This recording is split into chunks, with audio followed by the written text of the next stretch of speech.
8 horas e 17 minutos, voltamos com Folha no Ar, primeira edição. Presença hoje do Rodrigo Lira, superintendente da Fundecam. E voltamos agora e vamos aí falar um pouquinho, voltar a falar um pouco da Fundecam, como disse o Arnaldo, dos projetos, sim. Que tem por aí. Antes da gente entrar, só vou registrar aqui alguns comentários, Marco. Além do Dilcimar Toledo e do Aroeira, Leonardo Aroeira, que falaram sobre a questão dessa licitação para plantas ornamentais, que a gente vai ver depois, e amanhã a gente aborda aqui, como eu falei. O Luciano Grem Lemos falando sobre a fábrica de Guaraná Coroa também, deve ter sido na questão dos empréstimos que não foram pagos. Depois ele falou que tem que caçar as concessões dessas empresas. Aqui acho que foi no momento que a gente está falando de empresas de ônibus que tem dívida, enfim. É uma situação delicada realmente até hoje, né? Empresa de ônibus que continua circulando e que deve aí a prefeitura, enfim. Tem um outro comentário aqui, visão de governo de governantes que não pensam no povo, agora políticas populistas, mas políticas para o povo. Então, este governo acabou com políticas sociais, tais como restaurante, passagem, a gente falou sobre isso. O prefeito estava na Câmara e deveria conhecer essa caixa preta também. Caixa preta por caixa preta, você tinha lá na época do prefeito Rafael Diniz, vereador, você falava da caixa preta do Fundecam, falava da caixa preta dos RPAs, da caixa preta... Eu estava em política na época, eu lembro dessas expressões sempre que se falava em caixa preta, caixa preta. Tinha como... sem fazer parte do governo, conhecer as caixas pretas? Não, o Rafael, como vereador, ele fez vários requerimentos, vivia fazendo requerimento de informação, nunca era atendido, e inclusive até no próprio Ministério Público, ele chegou a fazer algumas entradas de algumas investigações lá, mas também não foi atendido. Então, assim, era uma caixa preta, a gente como pesquisador também não tinha acesso, os vereadores não tinham acesso, e nem houve transição de governo, é importante mencionar isso. Quer dizer, a gente ficou sabendo dia 2 de janeiro, quando a gente entrou lá, com os colaboradores, os funcionários antigos ali, dando pistas e tal, para a gente começar a fazer as investigações ali, identificar. No caso do Fundecam, foi assim, né? E realmente é difícil, né? Quer dizer, é aquela velha história de você trocar o pneu do carro com o carro andando em alta velocidade, né? Quer dizer, é uma situação muito complicada, né? Com relação ao novo Fundecam. É isso que eu ia trazer a discussão agora, né? Porque de 2017 para cá a gente teve uma mudança na perspectiva sobre o Fundecam. Antes, a gente está tratando aqui de empréstimos altíssimos, né? 22 milhões, 16 milhões, que se fosse corrigido hoje seria muito mais, né? A gente está falando em 2004, 2005. E hoje o Fundecam meio que diversificou são vários ramos do Fundecam. Sim. Quais ramos foram esses e o que levou a essa decisão? Olha, é importante dizer o seguinte, em 2017 a gente chegou no Fundecam fazendo essa auditoria lá, não tinha dinheiro algum, as contas estavam zeradas do Fundecam. E aí a gente fez a força-tarefa também por isso, né, para poder recuperar os recursos e voltar a girar, exatamente em função desse êxito na recuperação desses recursos, que a gente fez o Fundecam voltar a funcionar e obviamente com essa diversificação que você menciona, Arnaldo. Nós criamos algumas políticas, dentre elas uma que a gente já falou aqui, Fundecam Economia Solidária, identificamos um potencial de desenvolvimento econômico do município, né, estamos apoiando. Inclusive hoje à tarde nós vamos ao assentamento Osiel Azevedo, em Cambaíba, fazer a entrega lá de um trator que foi financiado por um grupo solidário de assentados lá, né. Foram 4 assentados, agricultores, que financiaram no Fundecam Economia Solidária um trator, que obviamente vai aumentar ali a produção deles, eles fazem as vendas para as feiras da roça, né? E vão poder aumentar a produção, aumentar a retirada deles, a renda familiar, importante. Hoje às 2 horas nós estaremos lá em Cambaíba entregando esse trator. E uma outra linha de financiamento importante, que é a que mais funciona, que mais gira, nós já fizemos, Arnaldo, 600 empréstimos na linha do Fundecam Empreendedor. É uma linha que hoje tem o teto de R$6 mil para o primeiro crédito, para investimento, e 4 mil para capital de giro, podendo pagar em 1 ano. Taxa de juros, 2% ao ano. É uma política pública para fomentar quem mais ajuda, quem mais precisa e merece, que são os pequenos empreendedores do município. A cada renovação, esse valor ele pode aumentar em 50%. Então, o primeiro empréstimo, R$6.000. Pagou em dia? O segundo, 9. E por aí vai. É uma relação que a gente constrói com o empreendedor campista. E além do financiamento, algo que a gente havia mencionado aqui, orientação na gestão do empreendimento. Esse pequeno empreendedor que tem uma lojinha, que vende lá os produtos dele artesanais, o que quer que seja, a gente dá a capacitação do Sebrae e acompanha a gestão dele com um grupo que a gente montou, estagiários das universidades, capacitados para fazer isso. Uma terceira linha de financiamento, Fundecam, agricultura familiar. Essa diversificação importante do município. A gente tem essa vocação também para a agricultura familiar e a gente precisa apostar nisso como uma forma de diversificação. A gente não inventou a roda, já existia o Pronaf, existe o Pronaf, que é um programa de apoio à agricultura familiar do governo federal, com juros subsidiados também. Então, para a gente não criar uma linha de financiamento concorrente, o que a gente fez? A gente criou um programa de equalização das taxas de juros do Pronaf. Então, o agricultor familiar do município, pronafista, que honra os seus compromissos, comprova para a gente lá que pagou em dia, leva o contrato para a gente devolve os juros para ele. Isso é uma política muito bacana, a gente começou já a devolver esse ano os primeiros juros do Pronaf e faz muita diferença na vida desses pequenos produtores que têm hoje a possibilidade de investirem nos seus empreendimentos, na sua fazenda, na sua roça, a juro zero, captar um recurso que já é subsidiado pelo Pronaf e com devolução dos recursos. E, por fim, Fundecam Inovação. A gente precisa entender essas novas matrizes de desenvolvimento. Existe em Campos hoje, também com a contribuição da Prefeitura, um ecossistema de empreendedorismo e inovação, em que tem muitos atores importantes, as próprias universidades. Nós temos uma incubadora tecnológica no município, a Tec Campus. Temos parque tecnológico, o parque tecnológico, o Polo de Inovação do Instituto Federal Fluminense, que é dirigido lá pelo nosso amigo professor Rogério Atten, com muita competência, que cedia uma unidade da Embrap. Quer dizer, é um outro privilégio que a gente tem, às vezes muita gente não sabe. Um polo da Embrap. A Embrap é a empresa brasileira de pesquisa e inovação industrial, que subsidia projetos de inovação na área industrial. E a gente tem um polo da Embrap aqui em Campos. Isso é um privilégio para a gente, mas até 2017 era subutilizado. Assim como o Sebrae Tech, que é um mecanismo que o Sebrae tem de subsídios de projetos de inovação. Subsidia 70% do projeto de inovação. Sua empresa quer inovar, quer criar um site, fazer venda eletrônica. O Sebrae presta esse serviço. E ele banca o projeto em 70%. E nós diagnosticamos, junto com o Gilberto, do Sebrae, junto com o Rogério Atten, que eram programas subutilizados no município.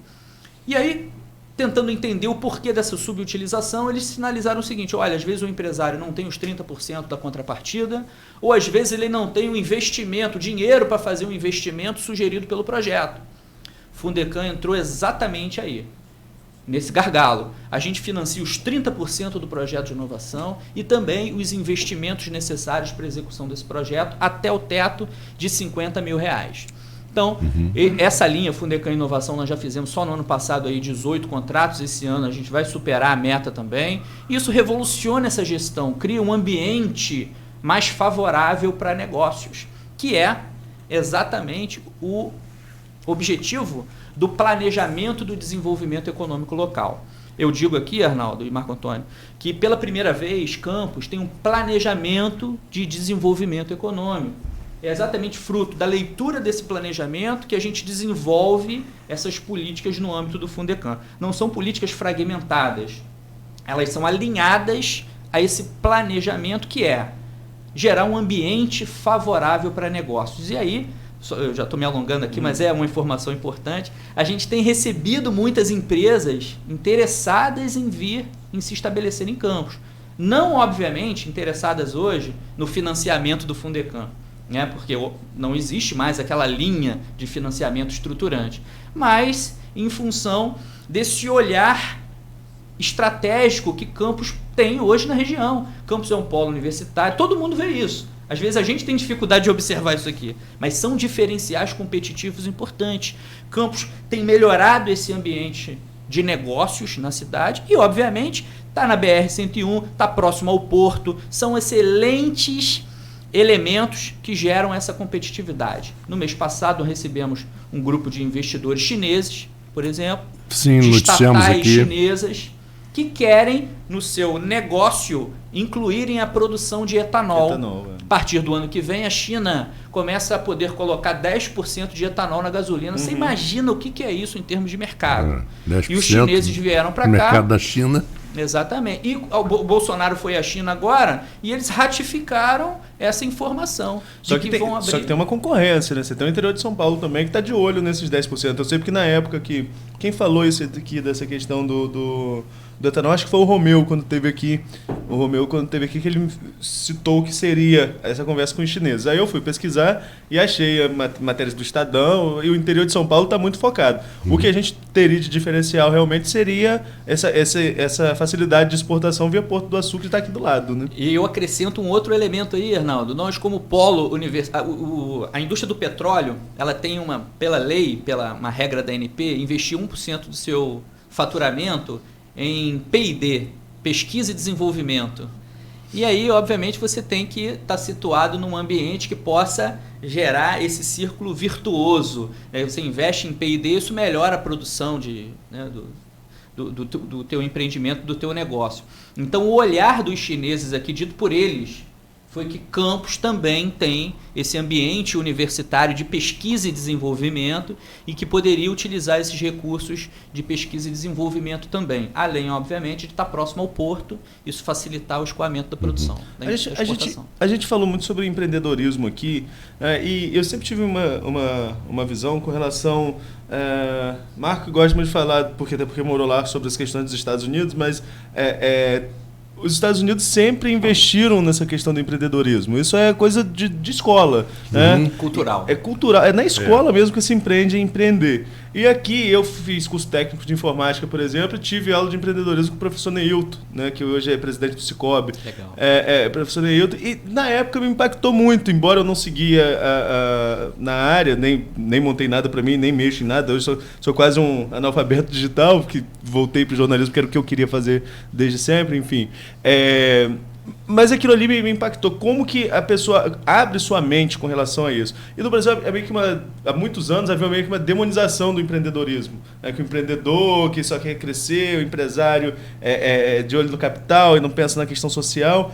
O Brasil está mudando esse conceito? Essa diversificação, por exemplo, do Fundecam é fruto de uma mudança de paradigma com relação ao empreendedor, na sua opinião? Olha, isso é muito importante, Arnaldo, que você está dizendo, né? A nossa preocupação, inclusive no ensino universitário, ele passa necessariamente por essa questão. A gente precisa mudar os paradigmas aqui, né? E aí você fez uma comparação interessante. Nos Estados Unidos, uma criança, por exemplo, de classe média, que monta uma barraquinha de limonada na porta da casa dela, ela faz isso já incentivada pelos pais como uma ação empreendedora, né? Se você faz isso aqui, uma criança de classe média faz isso, às vezes ela pode ser rotulada, né? Olha, o que houve? A família está quebrando, né? Você tem essa diferente percepção da sociedade que acaba inibindo essa visão empreendedora. Aí vem também aquela outra turminha que dizer que é trabalho escravo, né? Tem essas outras questões aí. Mas você tem toda a razão, é um aspecto cultural. Cultura a gente não modifica assim de uma hora para outra. É importante a gente contemplar essas questões no planejamento da educação. Quer dizer, isso passa necessariamente pela educação de base, né? E também não adianta jogar na conta aí das universidades, porque a universidade já pega o jovem formado, né, com os paradigmas aí em grande medida já formados. Então, obviamente que você tem aqui muitas ações nesse sentido, mas que não surtem um efeito como se fosse uma política, né, de uma educação básica, você despertar isso já na criança, né, essa visão empreendedora, e é um empreendedorismo para gerar negócios, né, renda, e não um empreendedorismo com essa visão meramente capitalista e tudo mais, né? Agora, aqui em Campos, a gente tem mudado sim esse panorama. Eu falei aqui sobre um ecossistema que tem se formado, né, de empreendedorismo e inovação. A gente tem aqui uma notícia muito boa, né? Esse ano, agora na semana passada, saiu um grupo de Campos, de uma comunidade de desenvolvedores de programação aqui de Campos, foram para o Hack in Rio, que é um hackathon que ocorre é o segunda e a Folha, inclusive, versão, noticiou. Noticiou. Então, mais uma vez, um grupo de campus ganha o Hack in Rio dentro de uma modalidade. Isso mostra que cada vez mais está se tornando robusta aqui essa visão empreendedora, essa visão de inovação, e que tem sido abraçada pela prefeitura, sim, com apoio. Essa semana a gente vai ter novidades boas, talvez em primeira mão aqui para vocês. Não só um acordo de cooperação técnica celebrado entre o Fundecam e a Tec Campus, isso está sendo, provavelmente a prefeitura vai noticiar hoje, mas em primeira mão para vocês aqui. E nessa semana ainda, a gente lança um edital pelo Fundecam, em parceria com a Tec Campus, para startups. Então é essa diversificação, Arnaldo, que a gente estava dizendo aqui, que a gente precisa sim entender essa vocação nossa universitária. A gente tem muitos garotos aí que estão se formando, campus não possui um parque industrial que vai dar emprego para todo mundo.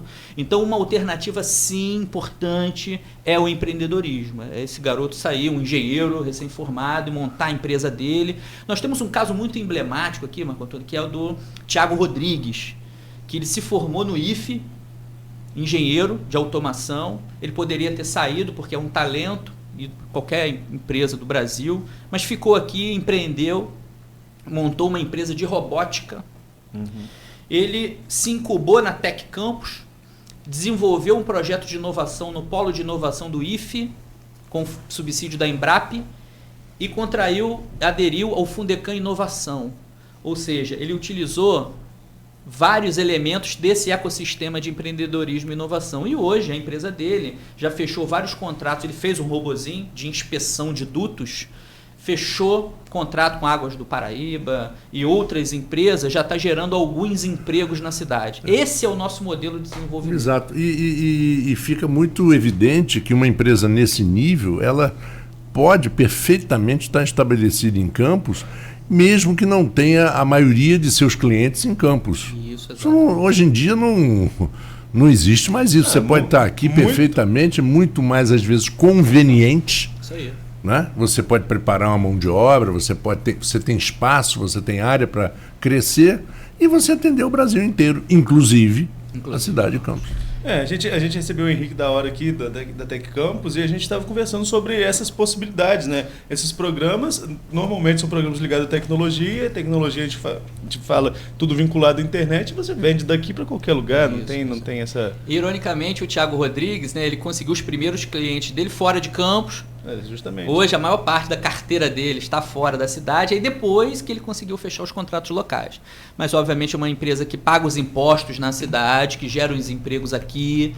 Então, esse é uma vertente importante de diversificação e desenvolvimento. Rodrigo, você tem alguma pergunta? Não, é só uma informação. Que você falou um assunto mais cedo e eu vi uma postagem do Vitor Aquino, do arquiteto, sobre esse comentário que saiu desse pregão para adquirir plantas ornamentais.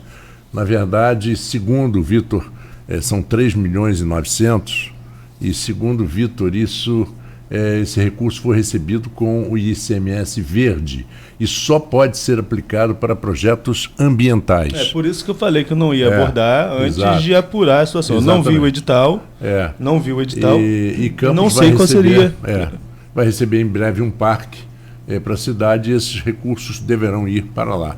E às vezes é publicado fora do contexto. Fora de contexto. Eu costumo falar muito sobre isso, antes da gente concluir aqui com o Rodrigo, que tem setores de oposição em todas as cidades que perdem a mão com isso, né? Perdem a mão, publica tudo pela metade, cria-se um certo constrangimento, porque o valor realmente é alto para uma cidade que está passando por tantos problemas, mas não sabe nem a origem do recurso qual é. Existem verbas que são destinadas a certos setores. São amarradas. Você tem tanta coisa já para você explorar politicamente, tenta explorar tantas outras coisas e acabam perdendo a credibilidade. Aí que está, de não checar, não ir a fundo a informação. Isso é só um adendo aqui, a opinião particular, tem nada a ver com a nossa entrevista com o Rodrigo, mas é informação importante, Marco. Não sabia e está passando para a redação o pessoal apurar e ver realmente qual é o sentido dessa licitação e Mas se já realmente... fica, pelo menos já um tem pouquinho mais claro. Já tem o Vitor aí como fonte, inclusive, né? Pra gente aprofundar com relação ao Vitor, que entende, já foi secretário aqui, é secretário lá em São João da Barra e entende aí dessa questão. Agora, Rodrigo, vamos voltar à nossa entrevista aqui depois desse adendo importante para esclarecer, sobretudo quem está acompanhando a gente desde o começo.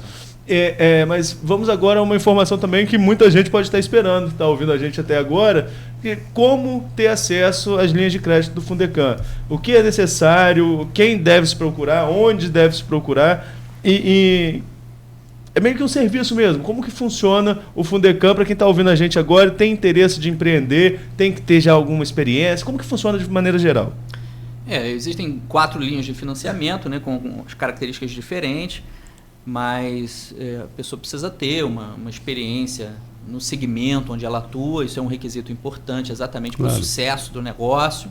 Nome limpo, né, referências pessoais, precisa ter aí obviamente apresentar a documentação básica, né? O empreendedor ele vai receber uma visita do nosso time, isso é importante para conhecer o empreendimento, para ver o negócio funcionando.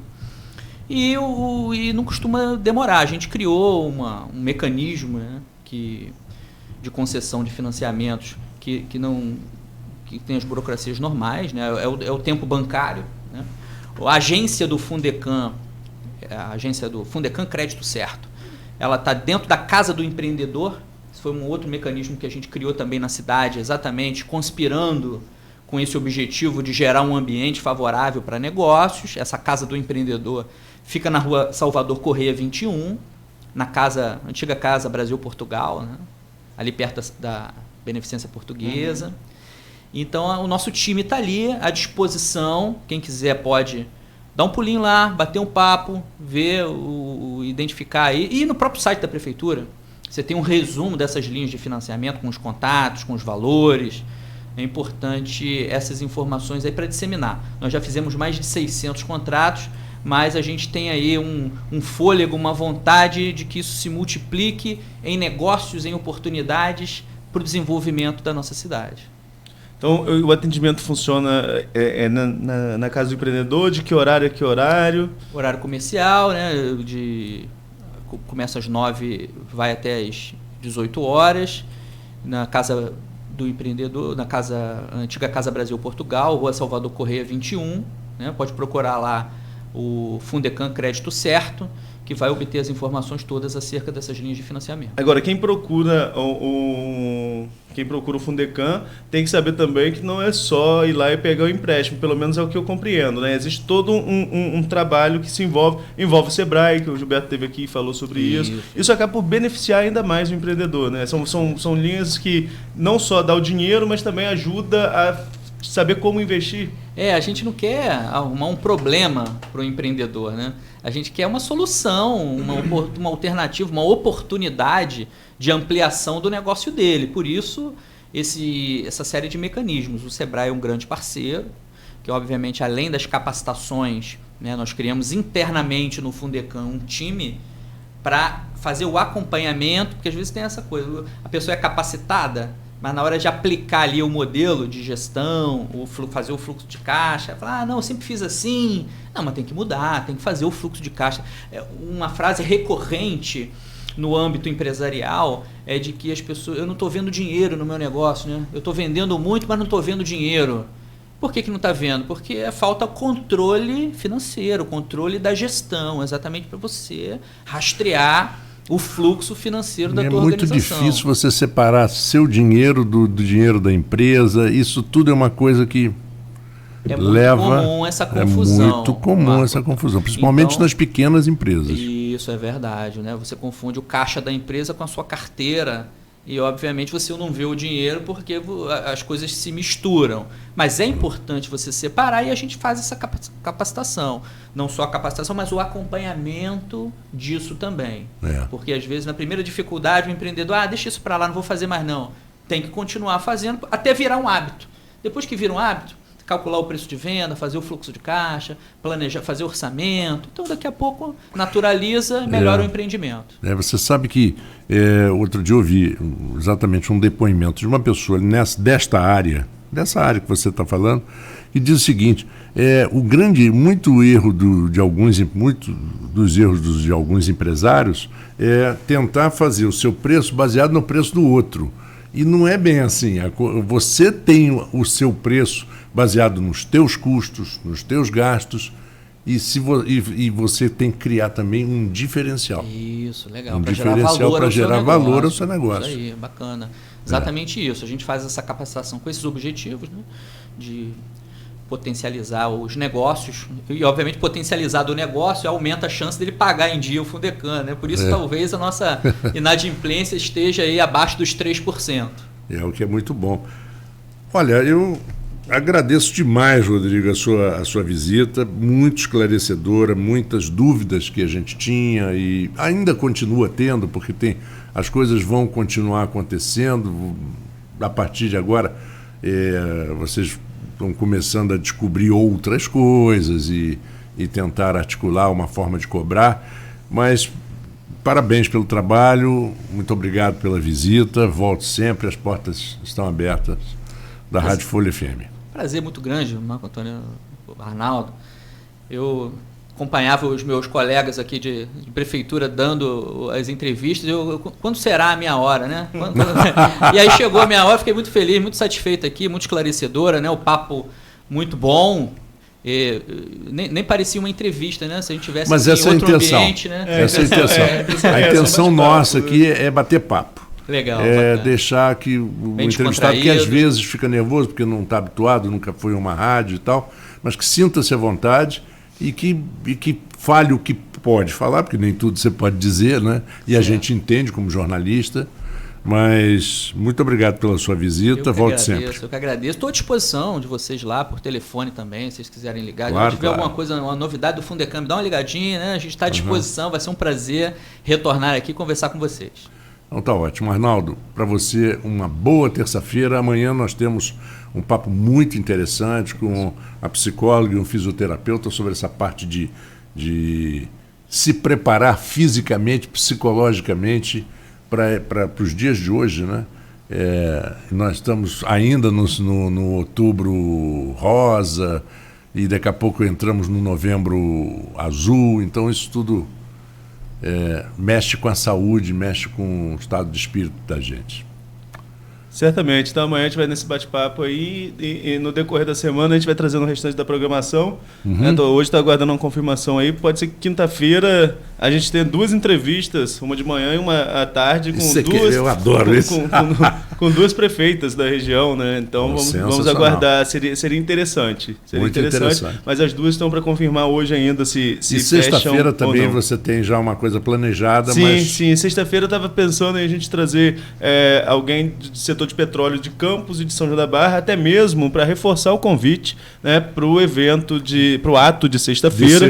Sexta-feira às 5 da tarde, nessa mobilização aí que a Folha, junto com outros setores da sociedade civil organizada aqui de Campos, estão promovendo para essa luta contra a partilha dos royalties. Exatamente. Então, uma boa terça-feira para vocês dois, para o nosso ouvinte também, que continua conosco. E preste atenção nessa primeira chamada agora do intervalo comercial, que é exatamente dessa manifestação em benefício, né, tentando mudar um pouquinho o curso das coisas lá no Supremo. Vamos lá então, daqui a pouquinho nós voltamos. Vamos defender o que é nosso. Participe da grande mobilização em defesa